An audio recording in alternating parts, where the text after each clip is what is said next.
Assalamualaikum warahmatullahi wabarakatuh. Suatu hari seorang sufi terkenal bernama Ibrahim bin Adham kedatangan seorang tamu. Tamu ini sangat masyhur di kalangan masyarakat sebagai ahli maksiat.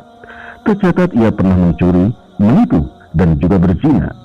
Dalam kisah hikmah para sufi dan ulama salaf Yogyakarta Qudsi Media karya Ali Abdullah, dikisahkan bahwa dalam kunjungannya ke kediaman Ibrahim bin Adham, ia mengutarakan keinginannya kepada guru sufi di kota tersebut. "Wahai Tuan Guru, aku adalah seorang pendosa dan ahli maksiat. Rasanya aku tak mungkin bisa keluar dari lingkaran maksiat ini. Tetapi apabila ada cara untuk menghentikan semua ini, maka ajari aku," ucap lelaki tersebut. "Jika engkau berpegang teguh pada 5 prinsip ini, maka engkau akan terbebas dari segala dosa dan maksiat," jawab Ibrahim bin Adham. "Apa saja kelima prinsip tersebut, wahai Tuan Guru?" tanya lelaki tersebut penasaran. Ibrahim bin Adham menjelaskan, prinsip pertama yang harus dipegang teguh adalah ketika si ahli maksiat berbuat dosa, maka usahakan Allah tidak melihatnya. Mendengar prinsip pertama ini, ahli maksiat tersebut sontak kaget. "Wahai Tuan Guru, bagaimana mungkin itu terjadi? Sementara Allah selalu melihat perbuatan makhluknya, baik dalam keadaan sendiri, dalam ruangan yang gelap, bahkan dalam lubang semut sekalipun," kata lelaki tersebut dengan penuh keheranan. Ibrahim bin Adham menjawab, "Wahai anak muda, jika yang melihat perbuatanmu adalah tetangga, kawan, atau seorang yang engkau hormati, apa engkau akan meneruskan perbuatanmu? Sementara Allah yang maha melihat, engkau tidak malu?" Lelaki tersebut tertunduk malu. "Baiklah, kemudian apa prinsip yang kedua?" "Kedua, jika engkau berbuat dosa dan maksiat, maka jangan memakan rizki Allah." Lelaki tersebut kembali keheranan. "Bagaimana mungkin, Tuan Guru? Bukankah semua rizki berasal dari Allah? Bahkan air liur yang ada di dalam mulut dan tenggorokan juga berasal dari Allah," kata lelaki tersebut.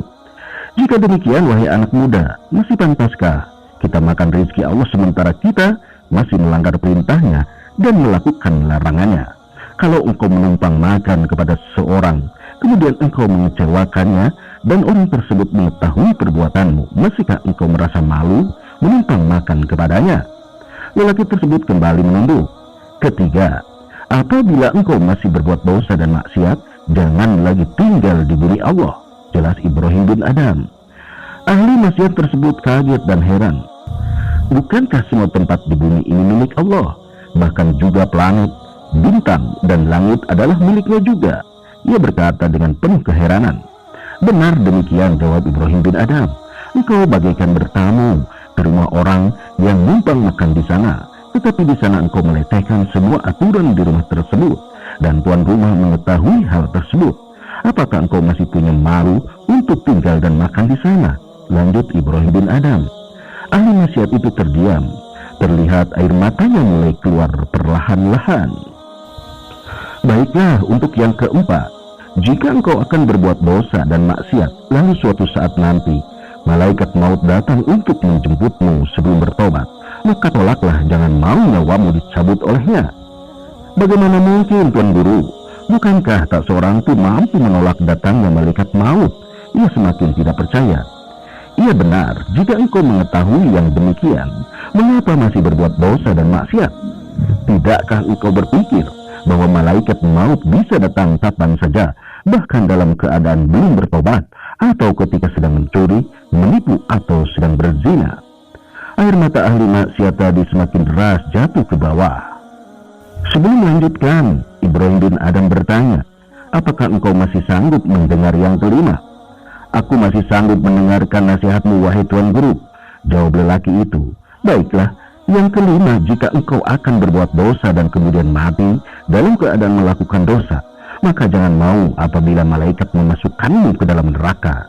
Mintalah kepada malaikat tersebut kesempatan hidup sekali lagi, agar engkau bisa memperbaiki dosa-dosamu." Ahli maksiat tersebut menangis semakin keras. "Bukankah hidup hanya sekali? Bagaimana mungkin aku minta untuk hidup lagi? Kau benar, hidup hanya sekali dan tidak akan pernah tahu kapan kita akan mati. Tetapi semua yang kita perbuat akan dipertanggungjawabkan. Apakah kita masih akan menyia-nyiakan kesempatan hidup yang hanya sekali ini?" Ahli maksiat tersebut menangis hingga badannya begitu lemas Dalam keadaan seperti itu, ia meminta Ibrahim bin Adham untuk membantunya dalam bertobat. Ibrahim bin Adham menyanggupinya. Beberapa waktu kemudian, orang mengenalnya sebagai ahli ibadah. Demikianlah kisah hikmah antara ahli maksiat dan ahli sufi. Wallahu a'lam bishawab. Semoga bermanfaat. Wabillahi taufiq wal hidayah. Wassalamualaikum warahmatullahi wabarakatuh.